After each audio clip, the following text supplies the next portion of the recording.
Muy buenos días, un saludo muy cordial a todos desde el Archivo Histórico Arquidiocesano de San José en Costa Rica. Para este archivo es un placer presentar el día de hoy al doctor Francisco Fernández López, profesor de la Universidad de Sevilla y especialista en esa institución que fue tan importante, conocida como Casa de la Contratación de Indias, institución de la que a buen seguro vamos a hablar el día de hoy. El doctor Fernández López va a impartir la conferencia titulada Pasajeros a Indias, documentos, requisitos y trámites, siglos XVI al XVIII. Escuchemos una breve presentación del conferenciante. Francisco Fernández López es doctor en Historia por la Universidad de Sevilla, profesor del área de Ciencias y Técnicas Historiográficas de la Universidad de Sevilla, director del Archivo Central de la Consejería de Cultura y Patrimonio Histórico de la Junta de Andalucía. Sin más preámbulo, le damos la más cordial bienvenida.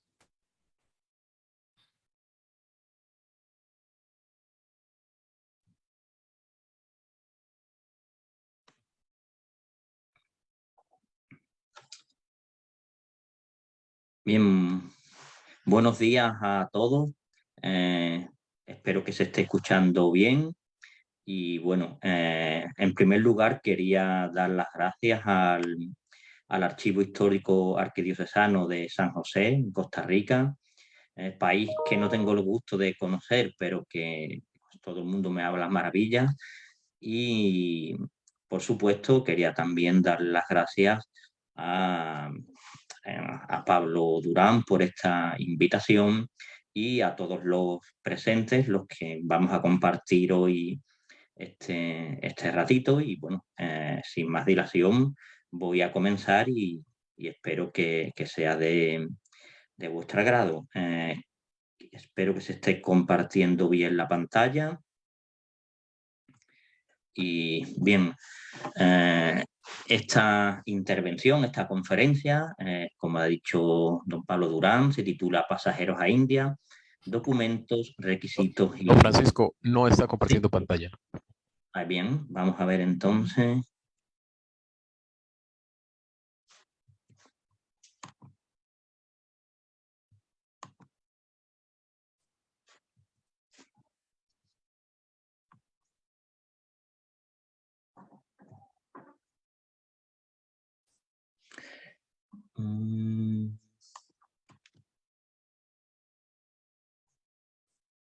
Perfecto, ahora sí la podemos ver. Ahora sí, ¿no?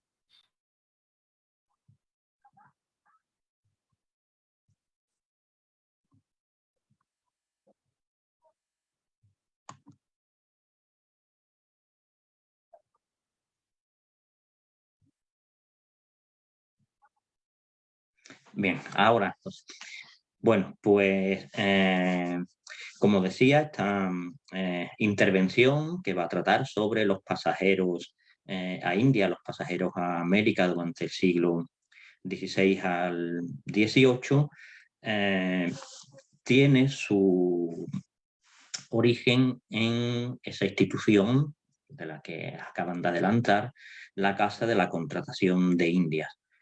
Bueno, esta institución se creó en 1503 y fue el primer órgano que se creó en España para el gobierno de la América Española.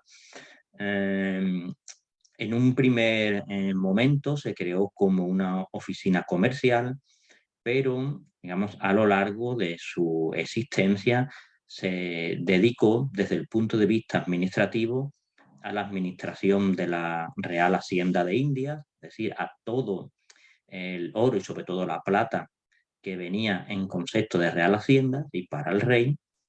También el control del tráfico comercial. Si cualquier barco mercante que quería viajar a América tenía que ser inspeccionado por la Casa de la Contratación.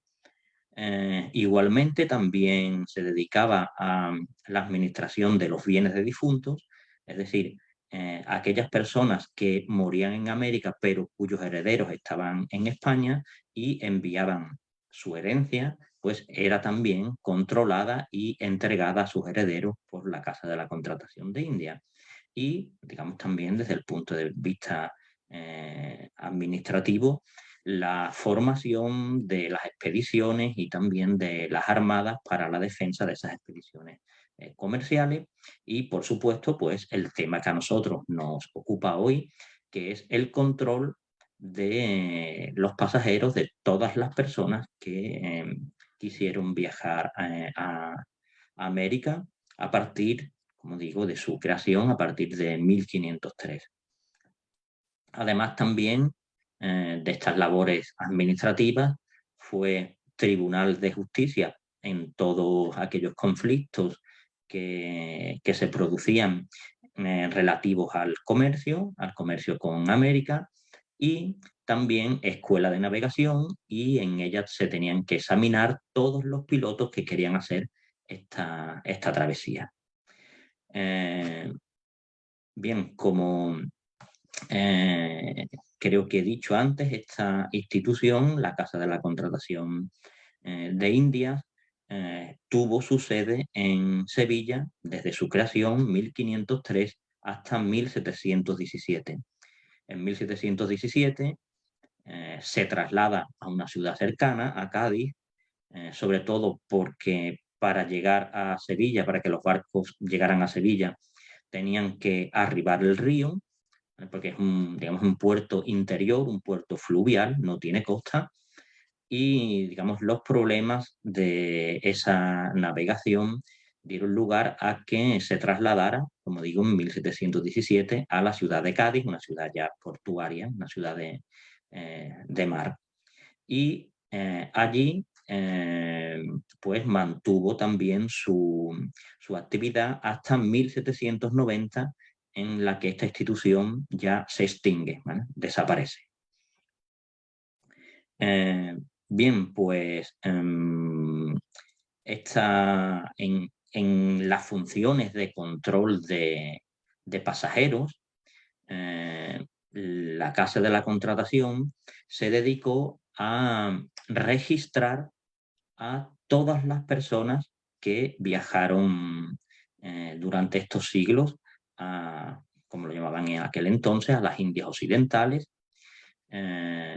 Y digamos aquí, por ejemplo, lo que podemos ver ahora mismo en pantalla es uno de estos libros de pasajeros, libros donde se anotaban todas las personas que pasaron, claro, por supuesto, todas las personas que pasaron legalmente. También había, digamos, como como existe actualmente, pues un tráfico de personas también, un movimiento de personas no controlado y digamos que iban de manera ilegal. Aquí, por ejemplo, como podemos ver en este texto, en esta imagen de uno de esos libros de pasajeros, uno de los problemas que tiene, claro, es el de la paleografía, el de, digamos, entender esta escritura de hace 500, 400 años. Esta, digamos, tampoco es especialmente farragosa, esta que estoy mostrando ahora, y que, digamos, sobre todo lo que ofrece en este caso más problemas son las abreviaturas, ¿no? En este, por ejemplo, pues vemos en el primero Francisco de Melgar, eso que pone ahí M y un trazo así como una E, es maestre. Después una V con una O arriba, vecino de Melgar. Y ahora vienen también los padres, ¿no? Hijo de Beatriz de Vega y de Andrés de Melgar.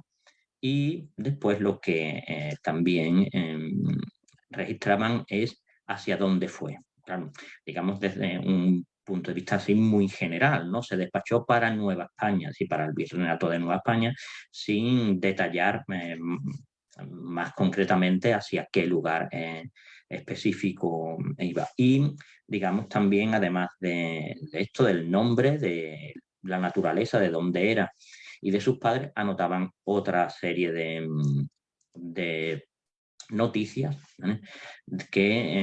Otros datos que vamos a ver después. Bien, y quiénes eran las personas que viajaban hacia América en estos momentos.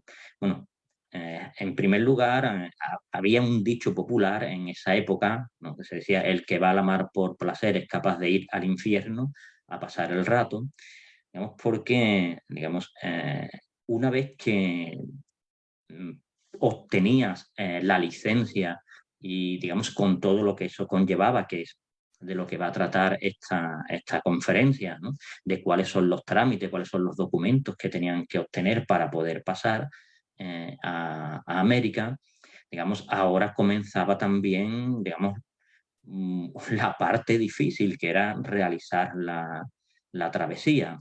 Digamos, muchas de estas personas iban, algunos en busca de riqueza, de negocios también, y otros, digamos, llevados también por la desesperación y por la búsqueda de una vida mejor. Aquí, ¿no?, os he traído un texto, una carta que escribió Eugenio de Salazar en 1573 y que relataba su viaje, ¿no? Eugenio de Salazar fue nombrado oidor, juez de la audiencia de Santo Domingo, y realizó en diciembre de 1573 este viaje, ¿no? Y decía: y llegado el día que nos hubimos de hacer a la vela y a la hora de nuestra embarcación, que fue antes de mediodía, doña Catalina y yo, con nuestra familia, nos llegamos a la orilla, donde arribó Charón con su barquilla y nos llevó a bordo del navío que nos había de recibir, y nos dejó en él. Y allí, por gran regalo, nos metieron en una camarilla que tenía 3 palmos de alto y 5 de cuadro. Normalmente, digamos, a personas que a lo mejor iban instituidas con algún cargo, digamos, no eran pasajeros normales, pues se les solía dar estos, hoy lo podríamos llamar, vamos, con muchísima gratitud, camarotes, ¿no? Como él dice, eran unas camarillas hechas con palos y telas, ¿no?, digamos, para tener cierta intimidad, nada más. Dice: donde entrando la fuerza del mar hizo tanta violencia en nuestros estómagos y cabezas, que padres, hijos y mozos quedamos del color de difuntos, y comenzamos a dar el alma, que eso es almadear, y juntamente lanzar por la boca todo lo que por ella había entrado aquel día y el precedente, y a las vueltas unos fría lema, otros ardiente y amarga cólera, y algunos pesada y terrestre melancolía. De esta manera pasamos sin ver sol ni luna, ni abrimos los ojos, ni nos desnudamos de cómo entramos, ni mudamos de lugar hasta el tercer día, que estando yo en aquella oscuridad, digamos que la travesía, por supuesto, no era nada fácil, por supuesto, también para personas que no estaban acostumbradas a navegar.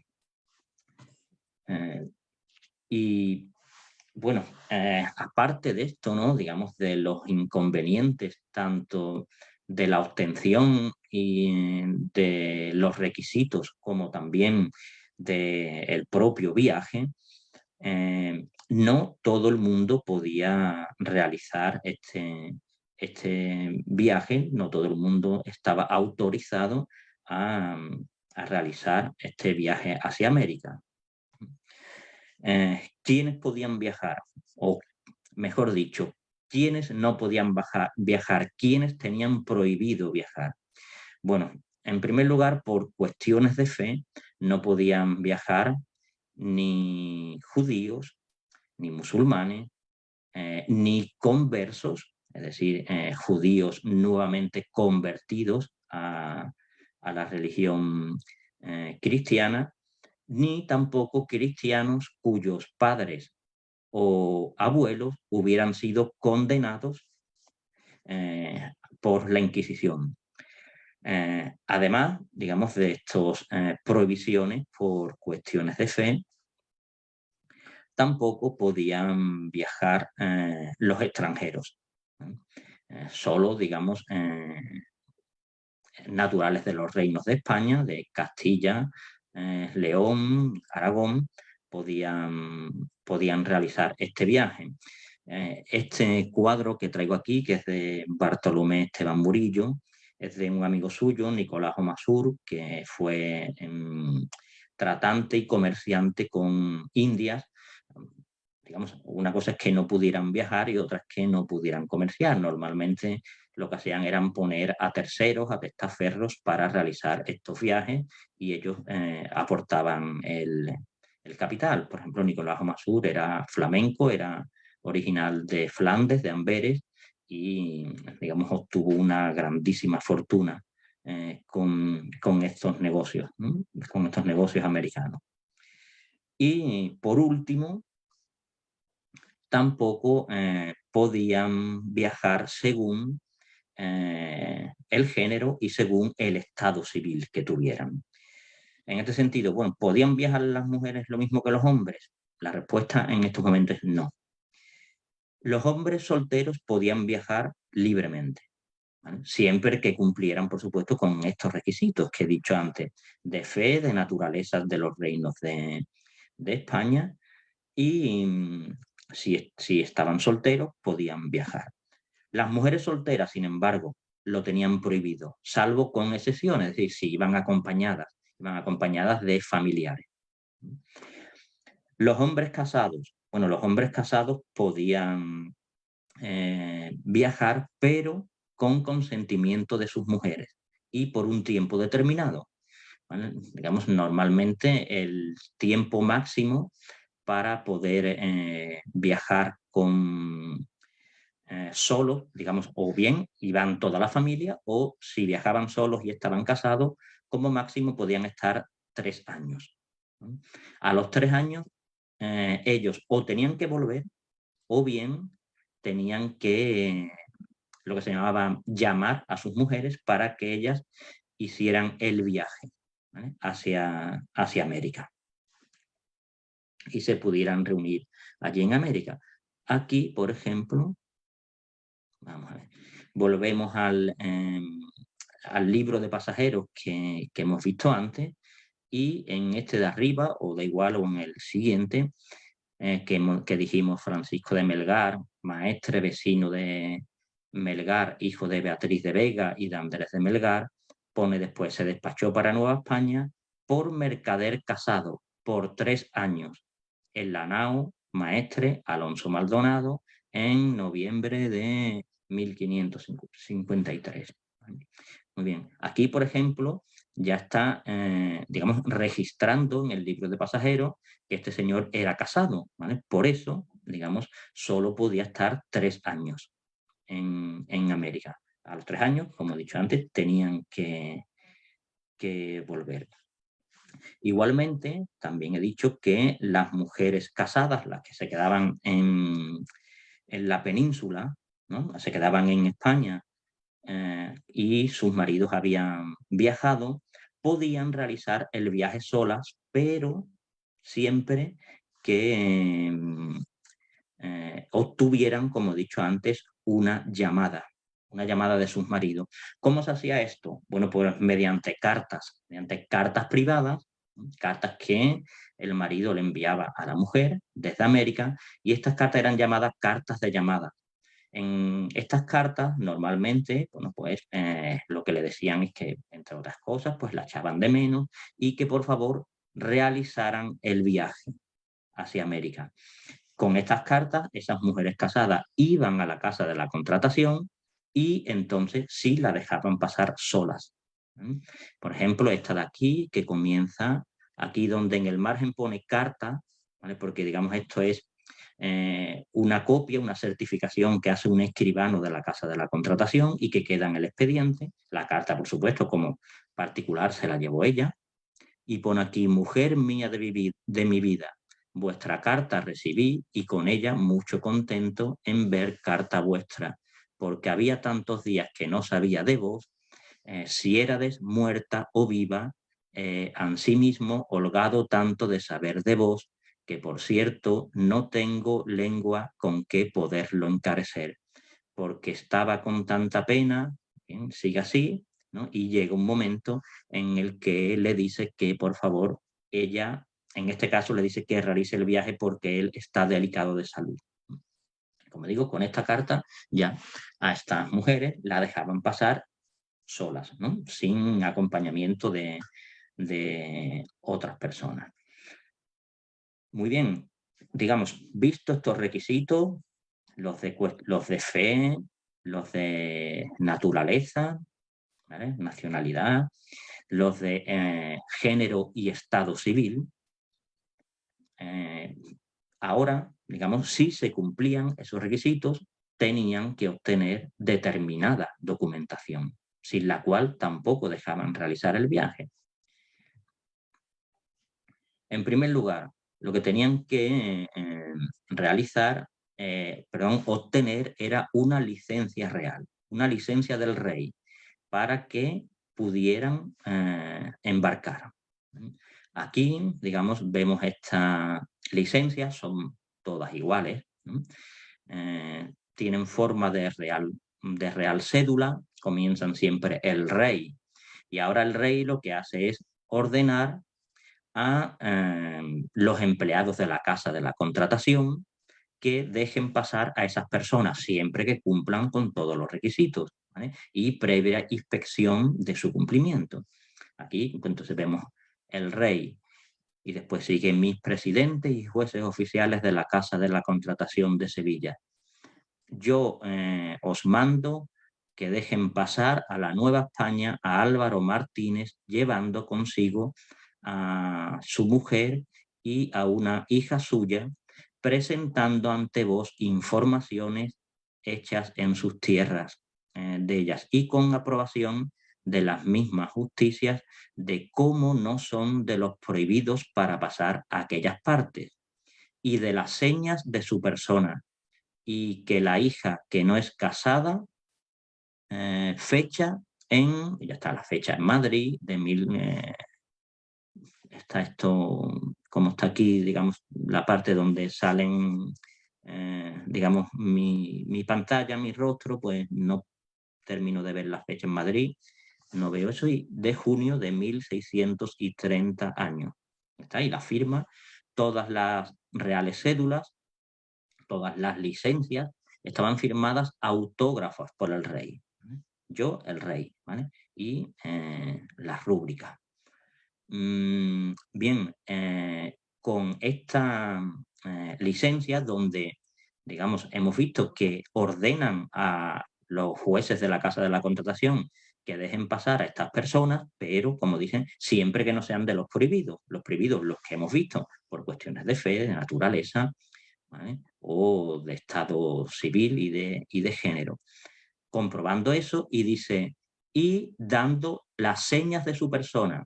¿Qué son las señas? Bueno, en este momento, digamos, no existen cédulas de identidad. ¿Qué es lo que hacían? Bueno, pues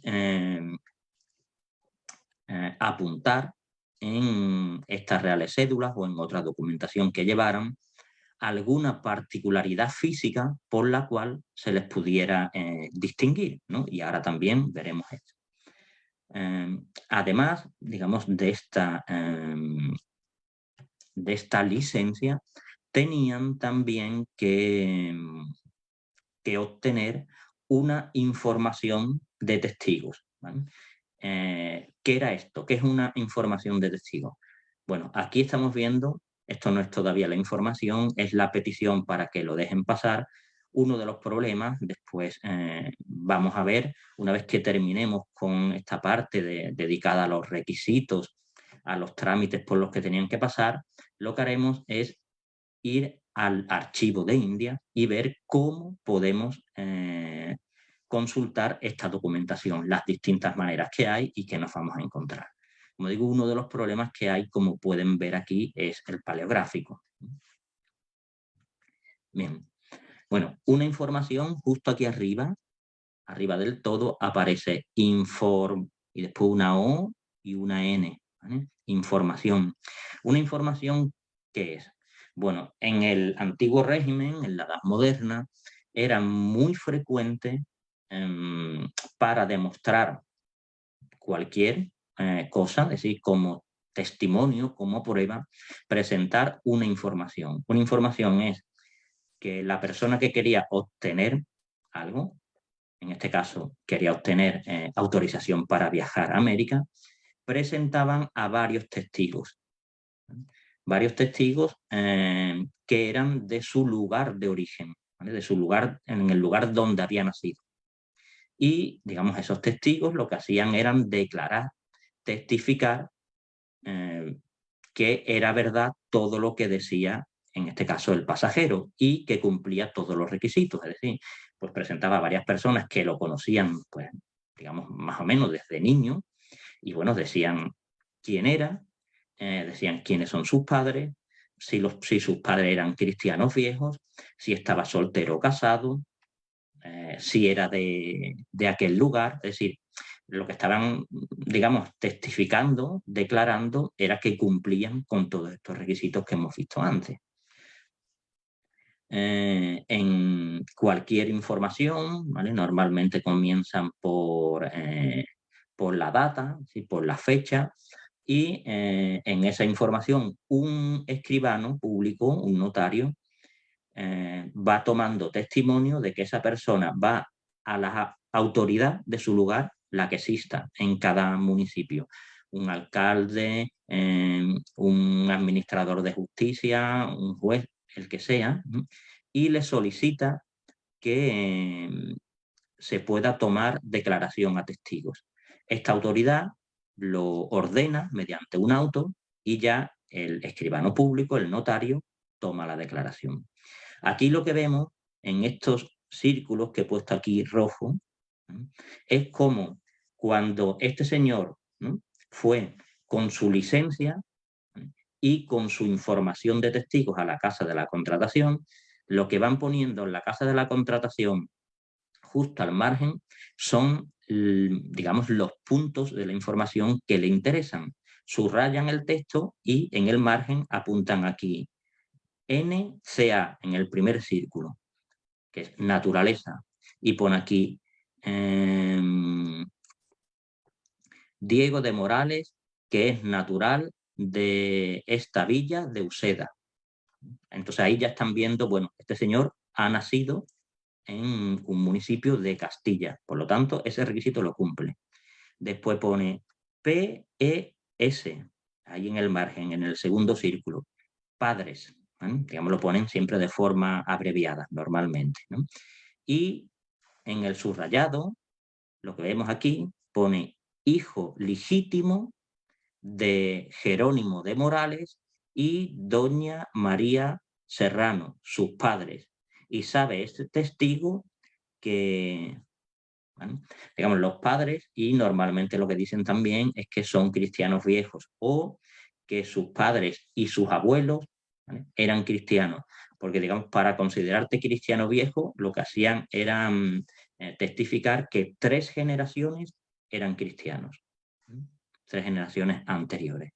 Y después, justo abajo pone SOLT y arriba una O pequeñita, soltero, ¿vale? Y pone aquí, este testigo, sabe este testigo que es mozo libre, soltero y sin casar, ¿vale? Por lo tanto, cumplía ese requisito. Como era soltero, no necesitaba ya ni de consentimiento de su mujer, ni de ningún otro requisito. Aquí, por lo tanto, lo que está demostrando, bien, cumple todo.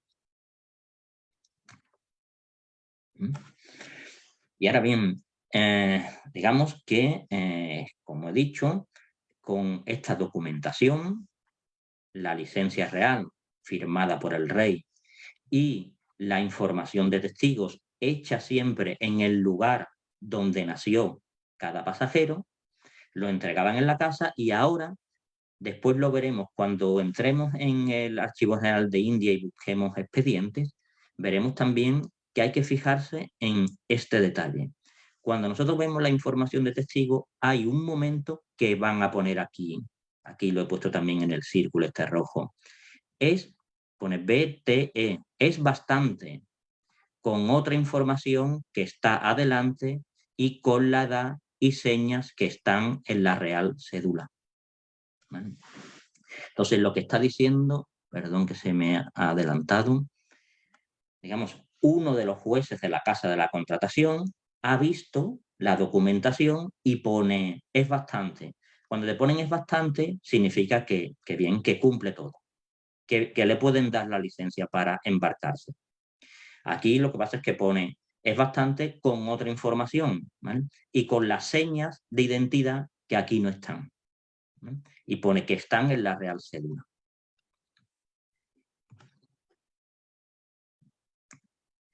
Aquí, por ejemplo, esta es la copia de la licencia. Pues claro, lo que hacían también en la casa, lo veremos también en los expedientes, era le entregaban la documentación con la información de testigos si se quedaban, pero la licencia la copiaban y se la entregaban de nuevo al pasajero para que la llevara y lo dejaran montarse en el barco.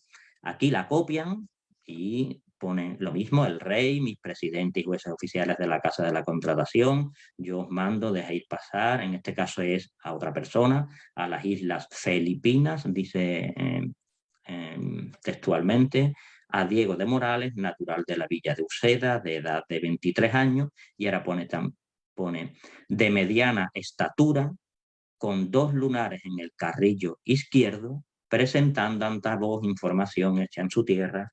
Entonces, digamos, lo que ponían eran cualquier característica que pudiera identificarlo. En este caso, 2 lunares en el carrillo izquierdo.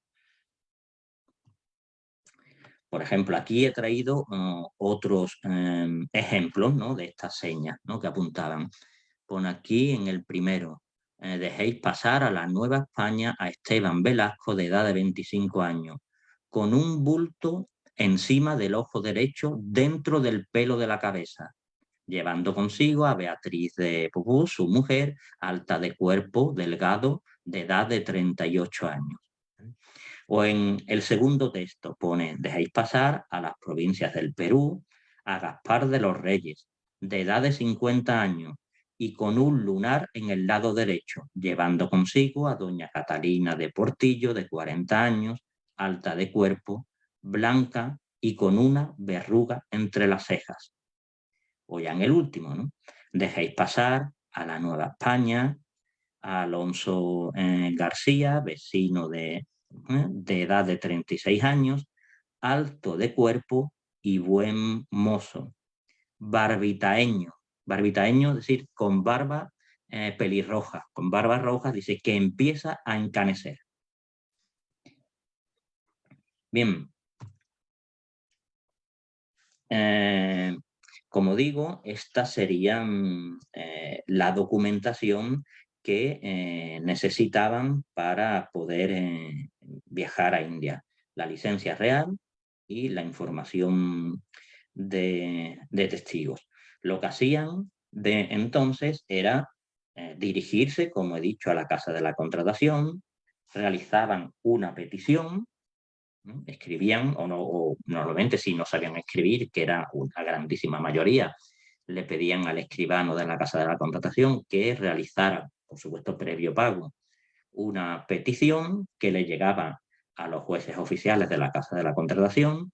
Estos jueces oficiales inspeccionaban la documentación y ya si cumplían con todo, lo dejaban pasar. Ahora bien, antes de, digamos, poder ver ya directamente esta documentación en el archivo de India, la que está, digamos, en red.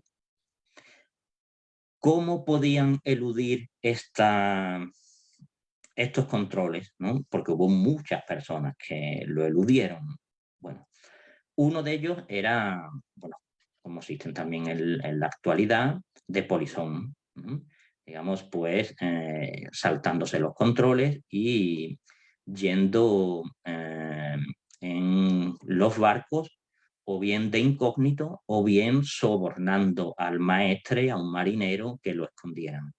Estos eran los que llamaban en América los llovidos, porque, digamos, habían aparecido en América llovidos del cielo, sin ningún control, sin ningún tipo de documentación, sin papeles. Otra sería suplantando la identidad. Es decir, lo que se hacía era alguien que tenía una licencia para viajar, se la vendía a otro. Ese otro, pues, tenía que tener más o menos las mismas características físicas, ¿vale?, para poder suplantar su identidad. O a veces incluso pues forzaban esas características físicas, es decir, muchas veces a lo mejor ponían, le faltan las dos paletas de la dentadura de arriba, bueno, pues lo que hacía es que se la quitaban para poder pasar. Aquí, por ejemplo, digamos, entre los muchos casos que he podido ver en la Casa de la Contratación, digamos, en la parte de justicia, porque claro, a estas personas que intentaban pasar ilegalmente, después se les enjuiciaba, es el de Bartolomé López del Pino, que intentó pasar en 1607 como Francisco Galán. Es decir, le compró la licencia a Francisco Galán, que iba acompañado de su mujer y de sus 3 hijos. Entonces, suplantó a Francisco Galán, intentó viajar con la mujer de Francisco Galán y con los 3 hijos de Francisco Galán, pero ¿qué ocurrió? Que cuando llegó a la Casa de la Contratación, le preguntaron el nombre de los hijos y de 3 de ellos, 2 no se lo sabía. Y entonces, digamos, a partir de aquí, pues ya vieron que efectivamente no era ese señor. O, por supuesto, otra forma era mediante la falsificación de licencias. Mira, aquí, que es lo que están viendo ahora mismo en pantalla, hay 2 licencias, 2 reales cédulas, ¿vale?, que contienen la licencia para pasar a América. Una de ellas es falsa y la otra es auténtica. Aquí, por ejemplo, la que es falsa es la de la derecha. Y voy a enfocar en qué parte de la licencia se dieron cuenta de que era falsificada.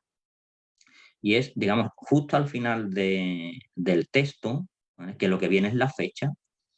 En la de arriba pone fecha en Madrid, 11 de octubre de 1568 años. Y después firma ya yo el rey. Y abajo pone fecha en Madrid, después viene así como un garabato, que ese garabato en realidad es una X, un trazo y otra X. Es el número romano A19 y ahora pone OTTUE, octubre, abreviado, de 1568 años, y la firma yo el rey. Bueno, la de abajo es la auténtica y la de arriba la falsa. ¿Por qué se dieron cuenta en la Casa de la Contratación de Indias? Porque este señor era muy buen falsificador, pero no sabía cómo funcionaba el Consejo de Indias, que era el organismo que te expedía la licencia real, ni el despacho del rey. Si os fijáis en la fecha de abajo, justo el último renglón, antes de la firma, que pone fecha y después pone Madrid. Y se ve incluso como, si os fijáis bien, con otra letra y con una tinta un poquito más oscura. Y después pone A19 y aquí, octubre, está también con otra letra y más oscuro. Incluso lo han tenido que abreviar. Y después de 1568, porque ¿qué es lo que ocurría? Que ponían fecha en y dejaban en blanco el lugar. ¿Por qué? Porque como esto lo tenía que firmar el rey podía estar en cualquier sitio. Se lo enviaban y donde estuviera. Y ahora pone dejan un hueco. Y después pone y ahora un hueco para el mes. Aquí el hueco para el mes lo han dejado tan pequeño que cuando lo han rellenado, una vez que firma el rey, no le cabía octubre. En la de arriba, como este señor no sabía cómo funcionaba el Consejo de Indias y el despacho del rey, lo que hizo es copiarlo todo con su misma letra. En Madrid, 11 de octubre, claro, sin dejar esos huecos y, digamos, lo que se hacía la licencia completa menos esos huecos de la fecha, se lo enviaban al rey, el rey lo firmaba y en el despacho del rey, su secretario rellenaba la fecha. ¿no? En el día que él hubiera firmado el rey. De modo que, que no era la misma persona la que hacía la licencia que después la que ponía la fecha. Y por eso se dieron cuenta. Bueno, en este pleito, ¿no? Esto digamos a modo anecdótico, bueno, pues aparecen, digamos, cómo este señor falsificaba las licencias y lo hacía de dos maneras. Uno, a base de repetición, ¿no? Intentando imitar la firma, ¿no? Y otro, que era este método mucho más sofisticado. A este señor Andrés Veneciano, Andrés de Venecia, que vivía aquí en Sevilla, digamos, nunca lo apresaron, porque, digamos, una vez cuando fueron a por él ya había desaparecido. Sí apresaron a las personas que vendían las licencias que este señor falsificaba. Claro, este señor se fue porque la pena por falsificar la firma del rey o su sello era la pena de muerte. Por venderla, digamos, eran penas bastante graves, a galeras o azotes o cárcel, pero no llegaba a la pena de muerte. Y a Juan Velasco, que era uno de los vendedores, le preguntaron y dice así la declaración, de 30 de enero de 1579. Preguntado qué forma y orden tiene el dicho Andrés Veneciano para hacer las dichas cédulas, dijo que tiene patrones ansí de su majestad y de los señores de su consejo y de secretarios y otros oficiales, punzando con aguja hecha unos polvos negros de cisco encima, y queda estampado lo que se pretende en el papel blanco, y después va escribiendo en él, de esta manera le vi de hacer las dichas cédulas. Es decir, aquí lo que vemos es una licencia. Si se fijan, sobre todo en la firma Yo el Rey, se ve ahí los puntitos. Lo que hacía era, con un punzón, puntear todo, ¿vale? Después echaba cisco, echaba polvo negro encima y se transparentaba con esos puntitos en un papel blanco debajo. Y después ya lo único que hacía era con tinta pues terminar de escribir, de unir esos puntitos. Digamos, pues esas eran otras formas también de pasar ilegalmente. Claro, por supuesto, nosotros en la Casa de la Contratación, en la documentación que hoy se conserva en el Archivo General de India de la Casa de la Contratación, solo vamos a tener a los que pasaron oficialmente. Digamos, de estos otros, solo no quedan rastros. Los únicos rastros que quedan fueron aquellas personas a las que descubrieron y apresaron, ¿no? en juicios. Bien, pues vamos ahora a una segunda parte de esta intervención para ver cómo podemos acceder a esta documentación de los pasajeros a Indias y qué podemos ver en esta documentación, que en parte ya, digamos, lo hemos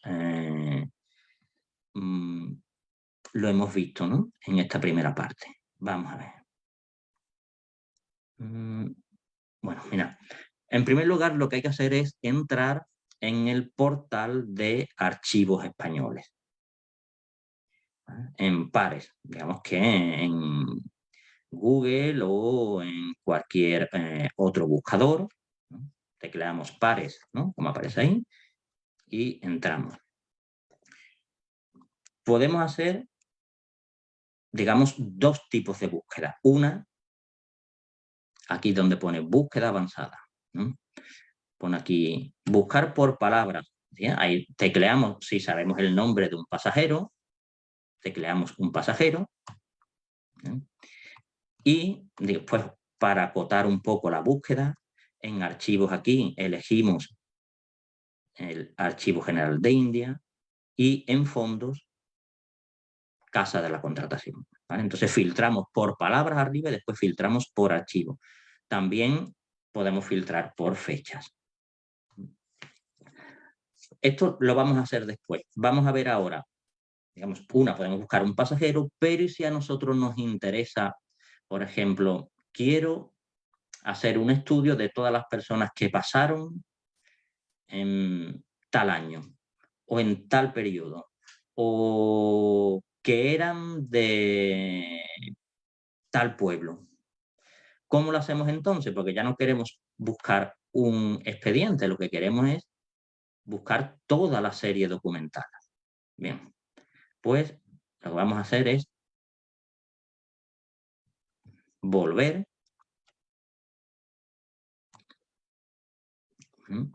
Me salgo de aquí y vamos de nuevo a la portada, a pares. Cuando nosotros tecleamos y buscamos en Google pares, nos sale esta portada.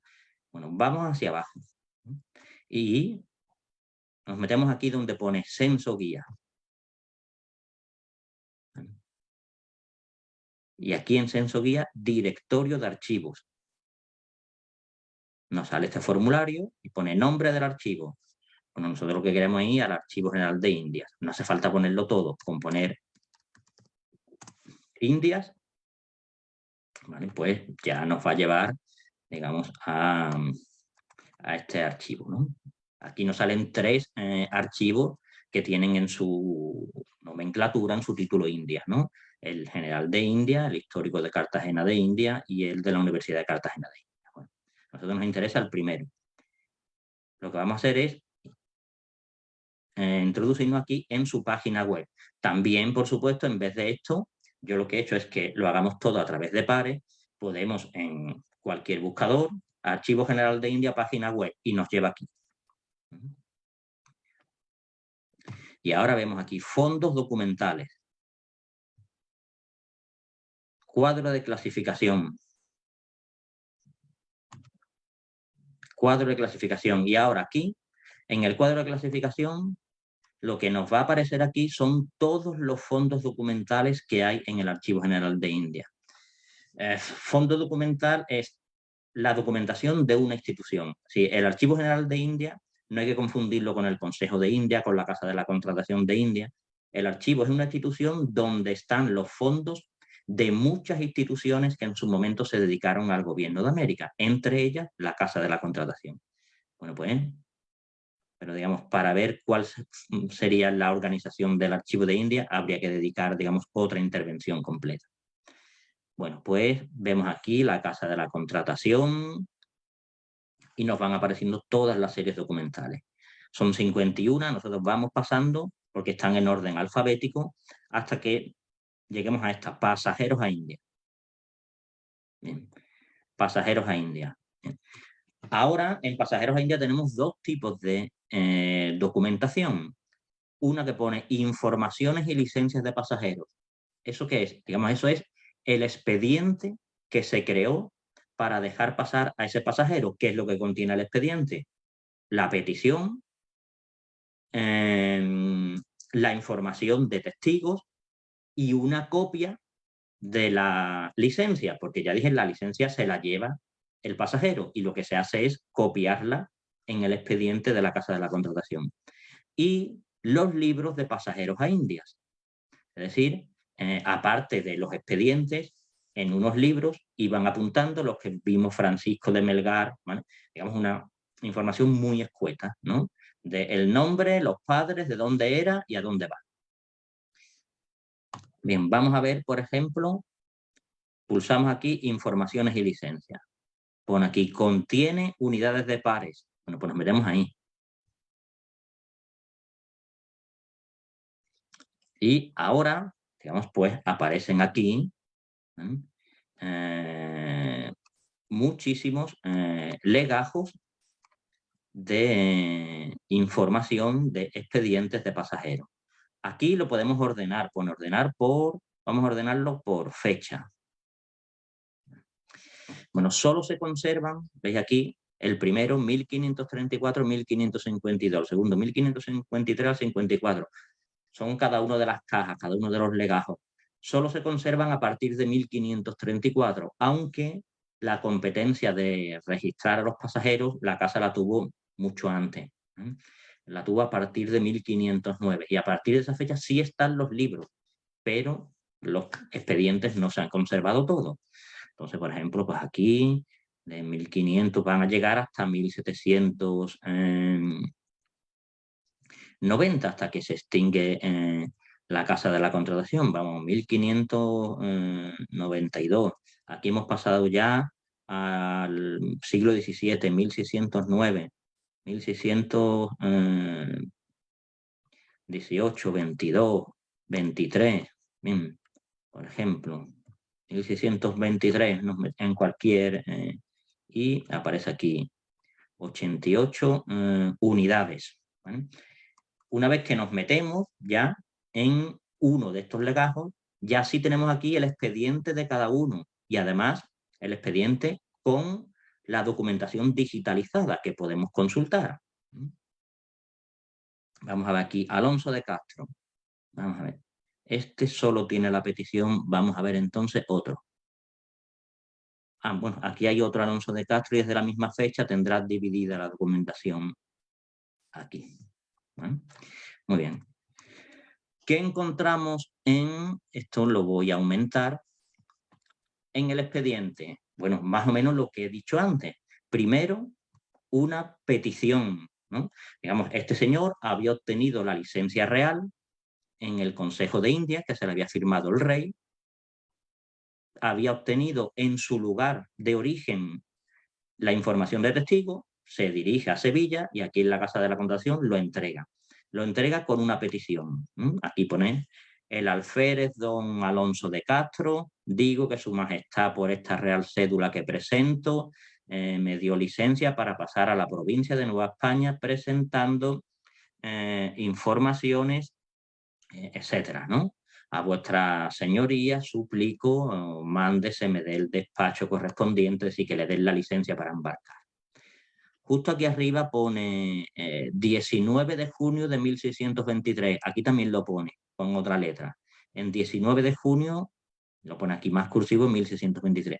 Esa es la fecha en la que este señor llegó a la Casa de la Contratación y entregó, ¿vale?, su petición, como nosotros entregamos una solicitud para cualquier cosa, ¿vale? Y nos ponen el sello de entrada, pues aquí, claro, no tenían sello de entrada en esta época, anotan la fecha en la que la entregó.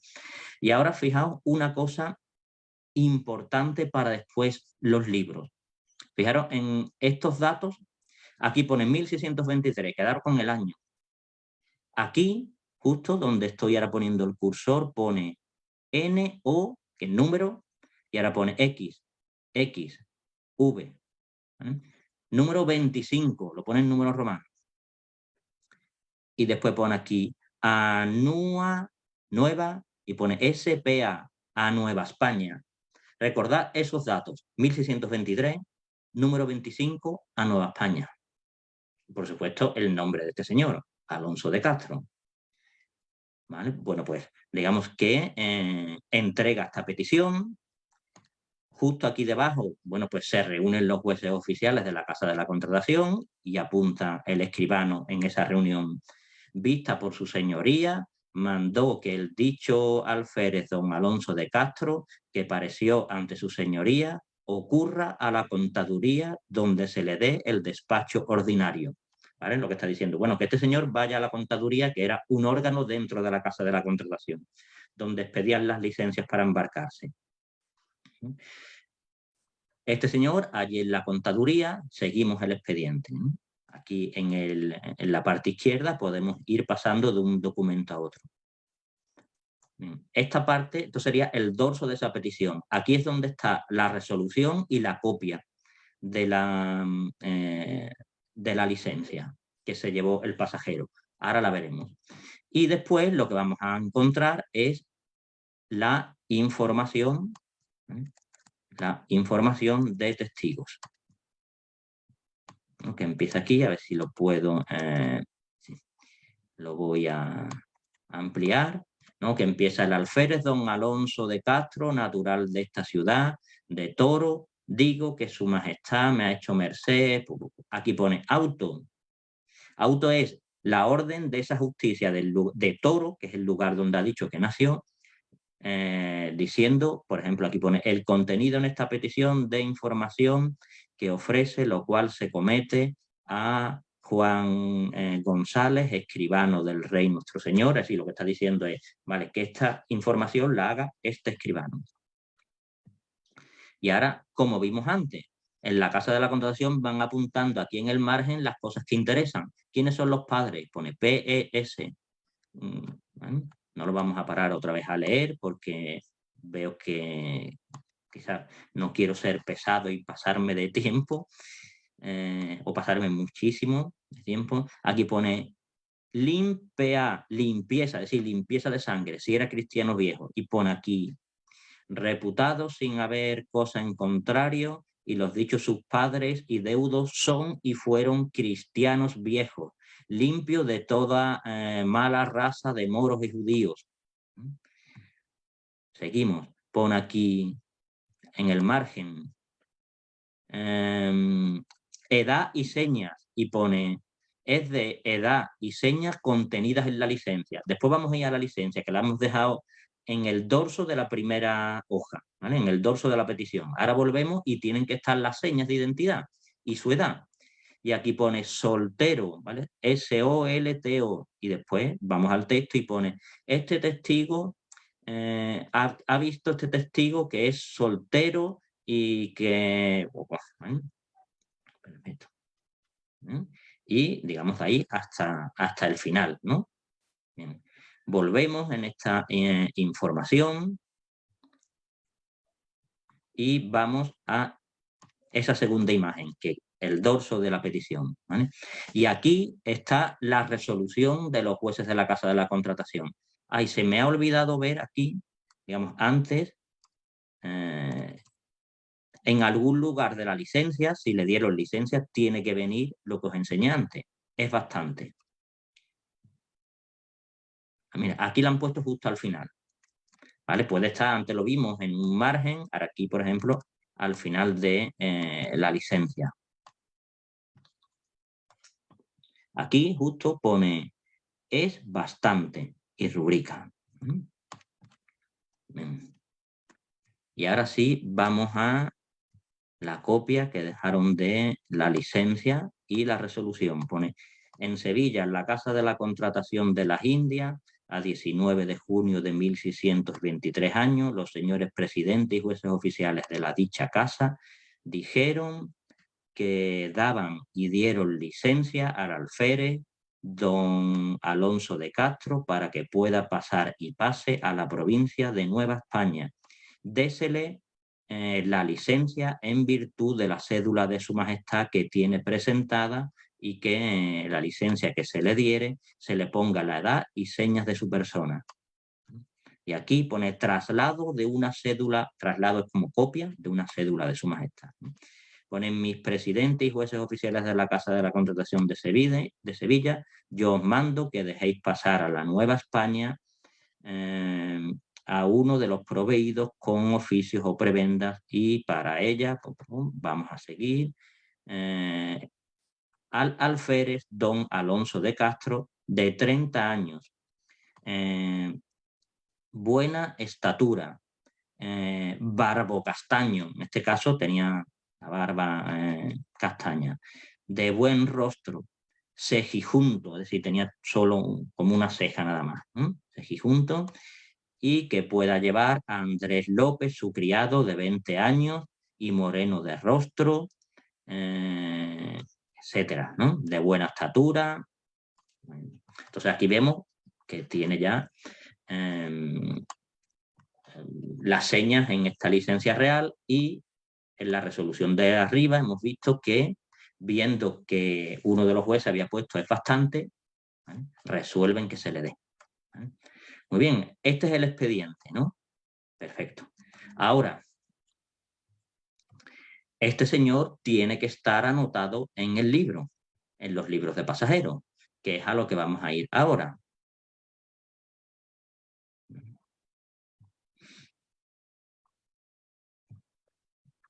Volvemos, ¿no? Y aquí estaban informaciones y licencias, y ahora libros de asientos de pasajeros. Primero, tenemos que buscar un libro que contenga 1623. Entonces aquí le damos al libro de pasajeros. Nos metemos aquí el libro de pasajeros y ordenar por fecha. ¿Vale? Y esto lo que ordena por fecha son, en este momento, los legajos, las cajas. ¿vale? Que tienen un intervalo de un año a otro. Vale, le damos a ordenar por fecha. Otra vez me la ha desordenado. Ordenar por fecha. Vale. Y ahora este legajo tiene de 1607 a 1670. Bien, pues nos metemos en este. Y ahora pone aquí, esta unidad descriptiva tiene 5 unidades. Bien, pues nos metemos. Es decir, el legajo tiene 5 libros de pasajeros a India. Este de 1603 al 24, del 25 al 60. Bueno, pues nos metemos este, del 3 al 24. Y sabemos que tenemos que, dentro de este libro, buscar 1623. Bueno, como abarca del 3 al 24, pues va a estar muy por el final. Vamos a ver. Primero, hay que ir viendo el año. Claro, el año primero también hay que saber un poco leerlo. Siempre está aquí en cabeza, ¿no? Y aquí lo que pones 1. Y esta U grande, esto significa 1000. Entonces, 1000, esto una D. Está todo en números romanos. 500. Una C, 600, otra C, no, una C, sí, 600, y ahora una X, que parece una E, V, palito, palito, palito, 1618. Nada, no hemos llegado todavía al 23, seguimos hacia adelante. Vamos a ver. Aquí lo amplío y está 1500, 620. Nada, todavía seguimos.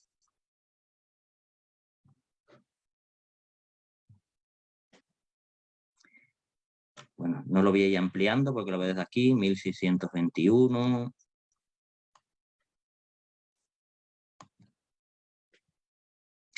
1621 todavía.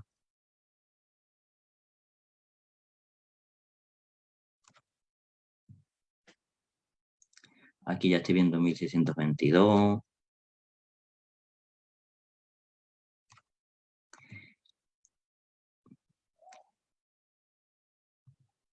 Vale, ahora tarda en cargarse. Bueno, todavía 1622. Aquí ya tenemos 1623.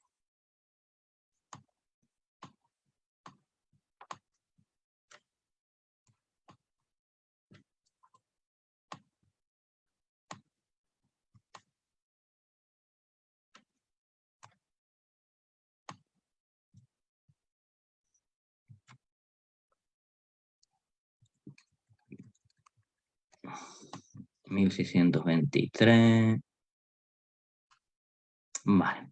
Y ahora recordar otros datos, es decir, tenemos que buscar 1623. Tenemos que buscar Nueva España, es decir, en cada libro está dividido. Los que van a Nueva España, porque salían 2 flotas, una Nueva España, ¿vale?, que iba a Veracruz, ¿vale?, en actual México, y de ahí ya se distribuían. Y otra a Tierra Firme, que esa iba a Panamá, a Nombre de Dios o a Portobelo, ¿vale? Y entonces, digamos, nuestro personaje ha ido a Nueva España. Entonces, dentro del libro hay que buscar el año, los que van a Nueva España, no a Tierra Firme. Y después también hay otra división que son los religiosos. A los religiosos iban aparte, ¿vale?, también en el libro. Dentro de Nueva España, aquí el número que dije, el número 25, ¿vale?, pone aquí NXXV 25, el alférez don Alfonso de Castro, natural de la ciudad de Toro, hijo de Francisco de Castro y de doña Francisca de Figueroa, se despachó a Nueva España por cédula de su majestad. Es decir, aquí ya lo hemos localizado en el libro, como digo, teniendo en cuenta esos detalles. Año, flota en la que va, si Nueva España o Tierra Firme, si es religioso o no, y el número. Sí, tengo que decir que no en todos los libros de pasajeros y no en todos los expedientes aparece esto. Aparece dividido por año, por el número. Esto, sobre todo en los primeros, de la primera parte del siglo XVI, no hay estas divisiones, no hay estos números que te facilitan la búsqueda, sino que hay que ir al libro, el año sí, y ahora empezar a buscar uno por uno. Bien, pues también, como voy a ver qué hora es, bueno, termino en unos minutos. También, como dije antes, una forma era esta, es decir, yo quiero ver, pues, de esta forma, pues, un año, un periodo de tiempo, puedo buscar a través de los libros de pasajeros de todos, ¿no? Yo tengo toda la serie documental y ahora voy viendo cómo te viene fulanito de tal, natural de, imaginaos que, oye, a mí me interesan los de tal municipio porque es el mío, es donde yo nací. Bueno, pues voy buscando solo eso. O también, por supuesto, pues como dije antes, se podían realizar, nos vamos al principio del todo, y realizamos búsqueda por término. Ya no por, este es el censo, aquí ya no es el censo, sino en la página de pares. ¿Vale? Nos vamos al principio de todo, búsqueda avanzada. Aquí va a buscar en el archivo de India y en todos, ¿vale? En cualquier archivo. Ponemos para que nos busque este concretamente, Alonso de Castro, ¿no? Que es el que nosotros hemos visto.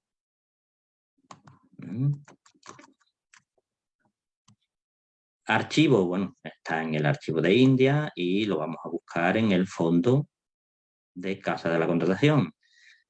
Lo podríamos buscar incluso aquí acotando por año, ¿vale? Nosotros sabemos que es de 1623, pero vamos a imaginar que nosotros no sabemos en qué año. Pues entonces, vamos abajo, le damos a buscar. Y ahora a lo que nos va a remitir es al expediente de información y licencia, no al libro. En el libro siempre hay que buscarlo por el año, como he dicho, y si aparece la flota en la que fue, Nueva España o Tierra Firme, y el número, pues también con eso. Pero digamos es una búsqueda mucho más manual. No solo nos va a llevar al expediente, pero digamos no nos va a llevar a la anotación, al asiento en el libro.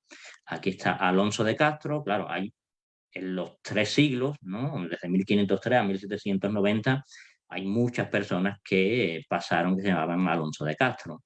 El nuestro es de 1623, aquí hay uno de 1615, 1689, 1706, 1692. Este es Alonso de Castro, 1623.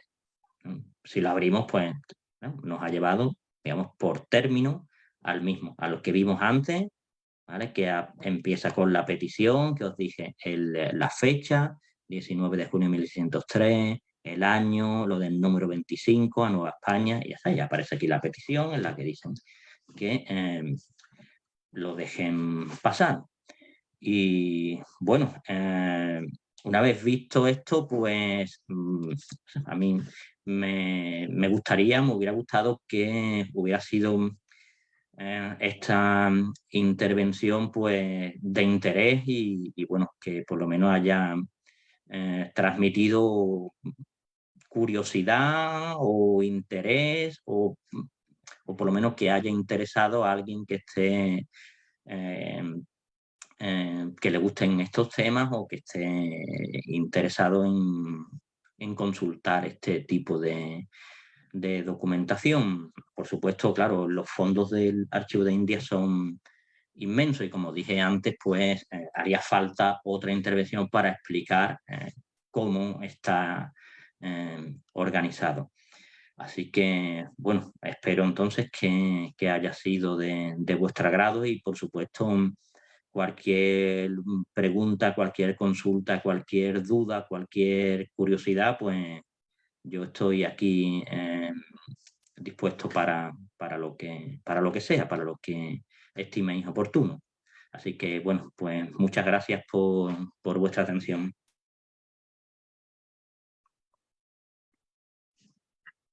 Muchísimas gracias Francisco por su interesantísima y muy detallada conferencia. Yo creo que el día de hoy todos hemos aprendido muchísimo sobre este tema y sobre cómo investigar un poquito a través del portal de archivos españoles en el Archivo General de Indias. Así que pues, muy agradecidos por su intervención. Damos paso al espacio de comentarios, preguntas, etcétera. Entonces, con ayuda de nuestros compañeros del archivo, vamos a ver si tenemos algún comentario. Perfecto. Ok, vamos a ver. Tenemos la primera pregunta. Dice Katuska Serrano Christensen. ¿Aquellos con apellidos sefardíes tampoco podían viajar a las Américas? Bien, lo tengo abierto el micrófono. Bien, desde luego, apellido sefardí, eso ya, digamos, era motivo de sospecha. Por supuesto, pues hay algunos que pasaron y sí pudieron pasar porque demostraran bien de forma fehaciente o a veces de forma fraudulenta que eran cristianos viejos. Pasaron, pero por supuesto eso era, como digo, motivo de sospecha. Se miraban minuciosamente en esos casos pues la documentación y quizás en un mayor número pasaron, pero digamos de forma ilegal, ¿no? Eludiendo, digamos, estos controles en los casos que se conocen.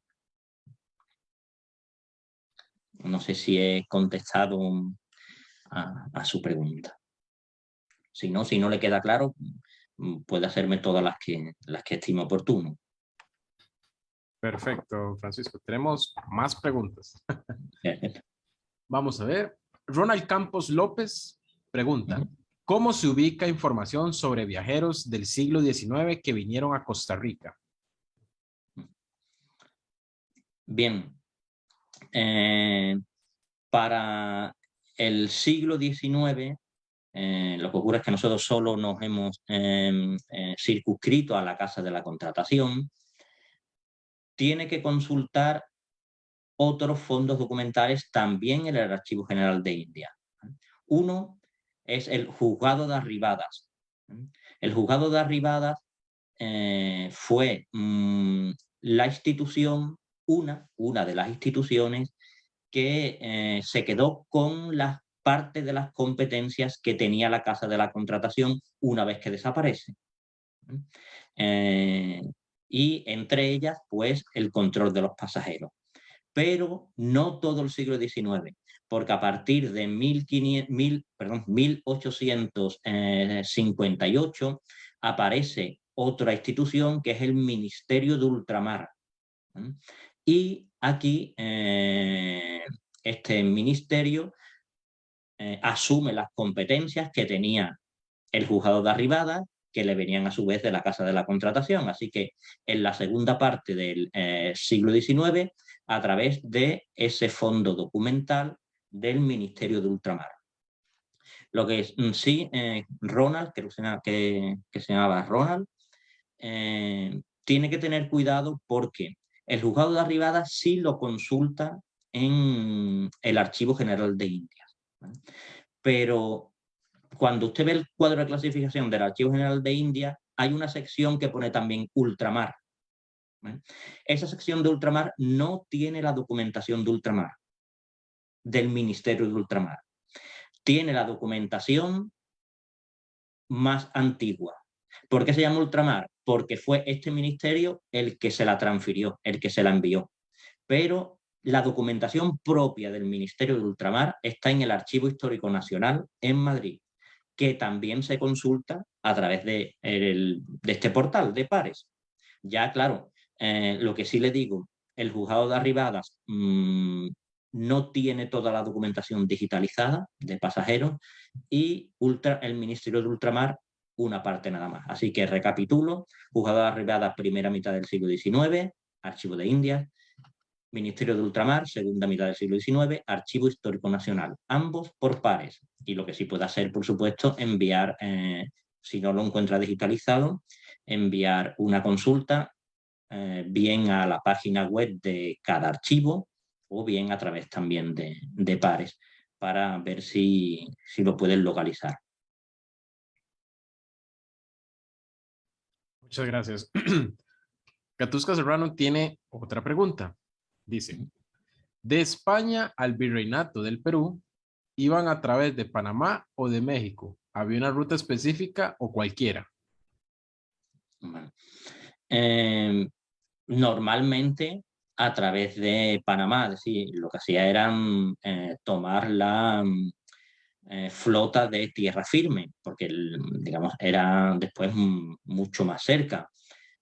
¿Pudo ir alguno a través de Nueva España? Sí, pero sería por otras circunstancias, porque tuviera que ir, digamos, antes al virreinato de Nueva España por otras razones, pero si iba directamente al Perú, pues lo lógico era ir en la flota de tierra firme y por lo tanto lo tiene que buscar ahí, siempre en las flotas de tierra firme.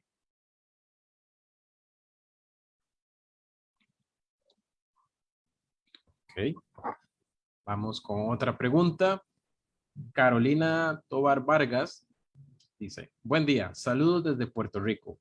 Ha sido una presentación excelente. Mi pregunta es, dados los requisitos para viajeros de cristiandad y las características físicas, ¿había algún tipo de registro de identificación para las piezas de esclavos que se introducían a los puertos de Indias?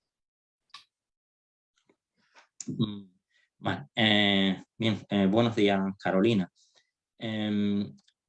No, para esclavos no, porque, digamos, el esclavo se consideraba una mercancía, no una persona. De modo que no había, desgraciadamente, pues, señas de identidad y no se les hacía una información, un expediente de información y licencia de pasajeros. Solo, digamos, en algunos expedientes de información y licencia de pasajeros, si llevaba la persona que pasaba algún esclavo, ¿vale? Como criado o como lo que fuera, aparece fulanito de tal, ¿qué pasa con dos criados? Y pues te ponían dos criados negros, a veces incluso pues lo que sí es intentar afinar más porque digamos había muchos, distinguían entre muchos tipos de morenos, ¿no?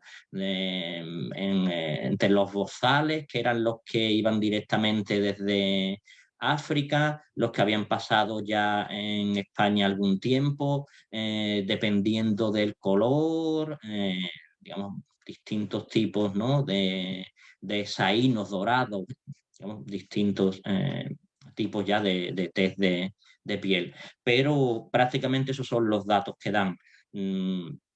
Solo si van acompañados, van, digamos, formando parte del servicio de alguna persona, si no, los esclavos iban en barcos propios, en barcos negreros, en barcos de esclavos, y digamos aquí lo único que aparecen es el número de esclavos que llevaban.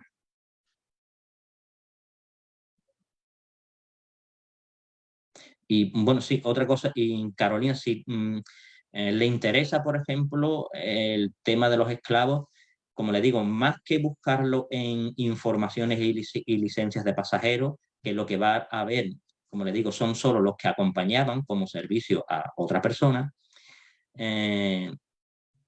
hay una serie documental que se llama Registros de Navíos, ¿vale? Que aquí, digamos, igual que aquí está la documentación de los pasajeros, allí está la documentación de los barcos, ¿vale? Y entre esos están los barcos de esclavos, ¿vale? Y ahí, digamos, lo que va a ver es hacia dónde se dirigen, cuántos esclavos llevan, etc. Perfecto, muchas gracias. Vamos con otra pregunta de Catusca Serrano. Dice, así como los religiosos iban aparte por los que me imagino se refiere a registros separados, ¿existen también registros militares o diplomáticos? Vale. Bien, digamos, en los libros de pasajeros, no. No existen los libros de pasajeros. En el interior de los libros de pasajeros solo se distingue entre la flota, Nueva España y Tierra Firme, y religiosos. A veces también hay otra división que es los que pasan a América por un tiempo, ¿no? Que son, por ejemplo, estas personas que estaban casadas y que van por 1 año, por 2 años, por 3 años como máximo. Pero lo que sí puede usted consultar son dentro del fondo de Casa de la Contratación, ¿vale? Donde hemos asistido al principio, Casa de la Contratación, y ahora había muchísimas series. Nosotros hemos ido hasta Pasajeros. Bueno, pues un poco más adelante de Pasajeros hay una serie documental que se llama Provistos. Bueno, ¿qué es esto de Provistos? Son libros de la Casa de la Contratación donde anotaban todas las personas que pasaban a América con algún cargo, bien de gobierno o bien diplomático, cualquier cargo. Un virrey, un capitán general, lo que fuera. Entonces, en esos libros de Provistos, que también están por fecha. Perfecto. Y tenemos 2 preguntas más que las vamos a fusionar en una sola. Freddy Chaparro, por su parte, nos comenta, ¿es posible hacer búsquedas por oficios, por ejemplo, alfareros? Y Cecilia Chávez nos pregunta sobre si se puede consultar sobre las embarcaciones, los fabricantes y los astilleros. Vale. Bien. La primera pregunta, si se puede buscar por oficios. Sí, en la búsqueda por términos, nosotros, digamos, hemos introducido nombre y apellido, pero por supuesto puede, digamos, usted introducir el término que le parezca oportuno, por supuesto, de oficio. Siempre claro que, digamos, esos términos responden a lo que, digamos, los archiveros, ¿vale? Han puesto como puntos de acceso de cada documento, de cada expediente o de cada legajo, los que ellos les ha parecido más oportuno, pero por supuesto se pueden hacer por oficios. Y la segunda pregunta era sobre embarcaciones. ¿Le importaría repetírmela?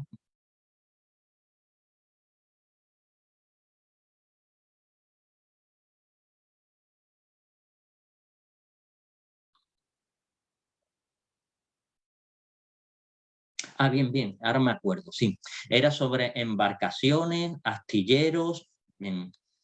En la documentación de la Casa de la Contratación, precisamente en registros de navíos, lo primero que tenían que hacer los barcos es entregar una petición, igual que los pasajeros. Pues los maestres de los barcos tenían que entregar una petición para realizar ese viaje a América en la flota de cada año. En esa petición viene de dónde es el barco, ¿vale? Dónde está construido. A veces, claro, como es todo también en la documentación de esta época, a veces dan datos más prolijos y otras veces a lo mejor solo te pone es un barco vizcaíno o es un filibote de tal lado, una urca de, a veces, digamos, más